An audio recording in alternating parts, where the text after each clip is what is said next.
నగరంలో 63 అడుగుల భారీ మట్టి గణనాథుడు కొలువుదీరాడు. అధిక సంఖ్యలో భక్తజనం దర్శించుకుంటున్నారు. పర్యావరణ పరిరక్షణ కోసం 2018 నుంచి మట్టి గణనాథుడిని ప్రతిష్ఠిస్తున్నామని లక్ష్మీ నరసింహ భక్త బృందం తెలియజేశారు. కర్నూలు నగరం పెద్ద మార్కెట్ తుంగభద్ర నది ఒడ్డున భారీ మట్టి గణనాథుడు ఆకట్టుకుంటున్నాడు. కలకత్తాకు చెందిన 15 మంది కార్మికులు 3 నెలల పాటు శ్రమిస్తూ మట్టి వినాయక ప్రతిమను తయారు చేశారు. దాదాపు 2 లక్షల మంది భక్తాదులు 11 రోజుల కార్యక్రమంలో పాల్గొననున్నారు. పర్యావరణం కాపాడడం కోసం మట్టి గణనాథుడి విగ్రహం ఏర్పాటు చేశామని నిర్వాహకులు తెలిపారు. వినాయక చవితి శుభాకాంక్షలు. ఈరోజు కర్నూలు పట్టణంలో 63 అడుగుల మట్టి విగ్రహాన్ని లక్ష్మీ నరసింహస్వామి వినాయక భక్త మండలి వారు అశోక్, సతీష్, అలాగే కళ్యాణం వాళ్ళ మిత్ర బృందం అందరూ కలిసి ఇక్కడ ఏర్పాటు చేయడం జరిగింది. మొట్టమొదట 2018లోనే దేశంలోనే అతి ఎత్తైనటువంటి మట్టి విగ్రహాన్ని కర్నూలులో ఏర్పాటు చేసి దేశానికే ఒక మార్గదర్శకంగా నిలిచి ఈరోజు పలు చోట్ల మట్టి విగ్రహాలు ఎత్తైనటువంటి మట్టి విగ్రహాలను పెట్టేదానికి స్ఫూర్తిదాయకంగా లక్ష్మీ నరసింహస్వామి వినాయక భక్త మండలి వారు పూనుకోవడం జరిగింది. అది ఈరోజు దినదినాభివృద్ధి చెంది ఈరోజు 6వ సంవత్సరం బ్రహ్మాండంగా కర్నూలు పట్టణ ప్రజలందరికీ కనువిందు చేయడమే కాకుండా అతి భారీ వినాయకుడు వచ్చి కర్నూలు ప్రజలను ఆశీర్వదించడానికి భారీ వినాయకుడు ఇక్కడికి రావడం వచ్చినట్లుగా ఈరోజు ప్రజలు భావించేటువంటి పరిస్థితి ఉంది. కాబట్టి ఇంత మంచి కార్యక్రమాన్ని ఏర్పాటు చేసి కర్నూలు పట్టణ ప్రతిష్టను దేశవ్యాప్తంగా చేసేలాగా చేసినటువంటి కమిటీ సభ్యులందరినీ మనస్ఫూర్తిగా అభినందిస్తూ ఇక్కడికి వచ్చేటువంటి భక్తాదులందరూ కూడా కమిటీ సభ్యులకు సహకరించాలని, అలాగే అందరూ కూడా వినాయక నవరాత్రులు ఘనంగా జరుపుకొని అందరూ కూడా వినాయకుని కృపకు పాత్రలు కావాలని అందరికీ కూడా మనవి చేస్తూ కర్నూలు పట్టణ అలాగే జిల్లా రాష్ట్ర ప్రజలందరికీ భగవంతుడు ఆయురారోగ్య ఐశ్వర్యాలు ప్రసాదించాలని విఘ్నేశ్వరుని ప్రార్థిస్తారు. మహాగణాధిపతయే నమః. వక్రతుండ మహాకాయ కోటి సూర్య సమప్రభ నిర్విఘ్నం కురు మే దేవ సర్వకార్య సర్వదా. భారతదేశంలోనే ఆంధ్రప్రదేశ్లో తలమానికంగా కర్నూలు పట్టణంలో 63 అడుగులు భారీ మట్టి విగ్రహము దత్తాత్రేయ స్వామి అవతారం బ్రహ్మ విష్ణు రుద్ర రూపంలో ఈ యొక్క దత్తాత్రేయ స్వామి అవతారంలో వరసిద్ధి వినాయక స్వామి అంతా కూడా దర్శనం అంతా కూడా భక్తులందరికీ ఇస్తున్నాడు.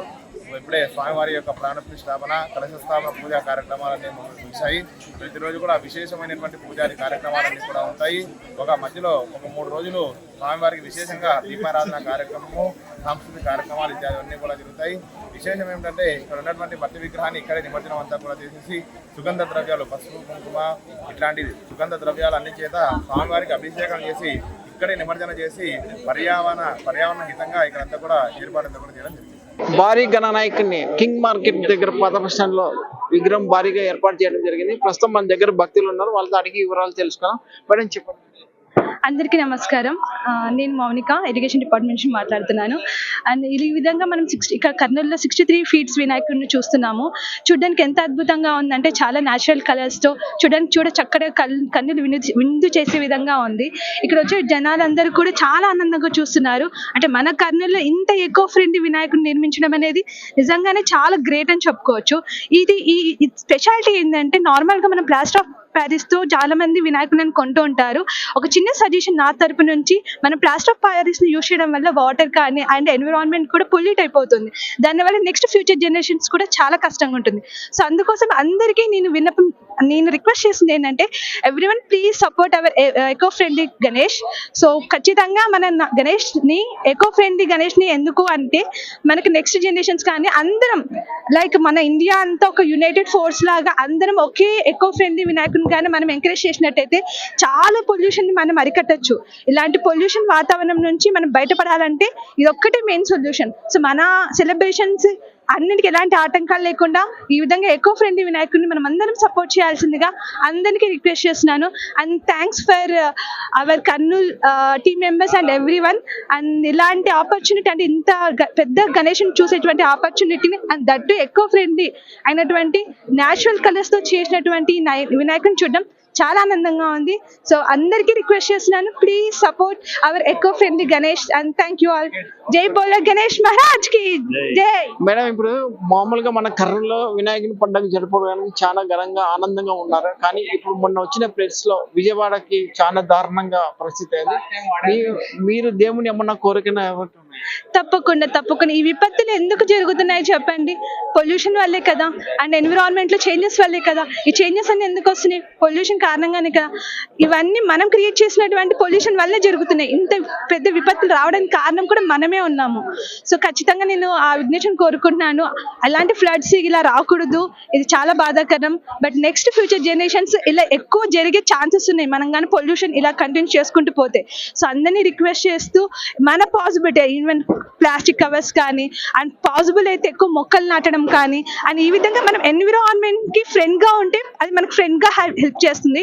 ఇఫ్ ఇన్ కేస్ మనం ఎన్విరాన్మెంట్ హర్ట్ చేస్తూ వెళ్ళే కొద్దీ మనకి ఇలాంటి విపత్తులు అనేవి సహజంగా జరిగే ఛాన్సెస్ ఎక్కువ ఉంది. అండ్ ఫ్యూచర్ జనరేషన్స్ కూడా ఇలాగే జరుగుతుంది కనుక మన ఫ్యూచర్ జనరేషన్స్ కోసం ఆలోచిస్తూ అందరం మాక్సిమం ఎకో ఫ్రెండ్లీ నేచర్ ని మనకు అనుగుణించేలాగా లైక్ ప్లాస్టిక్ అవాయిడ్ చేయడం కానీ, మొక్కలు నాటడం కానీ, అండ్ పాసిబుల్ అయితే ఆ పక్షులకు కానీ ఫుడ్ పెట్టడం కానీ, అండ్ ఎవరికి ఎంత సహాయం చేయగలుగుతారో అంత చేస్తే డెఫినెట్ గా దేర్ ఇస్ ఎ ఛాన్స్ ఎంతో కొంత ఇలాంటి విపత్తు నుంచి మనం బయటపడొచ్చు అని కోరుకుంటున్నాను. ఇప్పుడు మనం చూస్తున్నాం ఎకో ఫ్రెండ్లీ 62 ఫిగర్స్. ఇది మన కర్నూలు అతి పెద్ద విగ్రహం. ఇది మట్టి విగ్రహం కాబట్టి మన ఏం పొల్యూషన్కి ఏం కాకుండా ఉంటుంది. మనం ఏదైనా మట్టి విగ్రహం అనేది మట్టి విగ్రహం వల్ల మనకి కొన్ని హానివై జరగవు. మనం మంచిగా విగ్రహం మట్టితో చేసుకుంటే మన పొల్యూషన్కి కానీ మన పరిసరాలకు కానీ ఏమి ఆటంకాలు రాకుండా ఏం రాకుండా ఉంటుంది.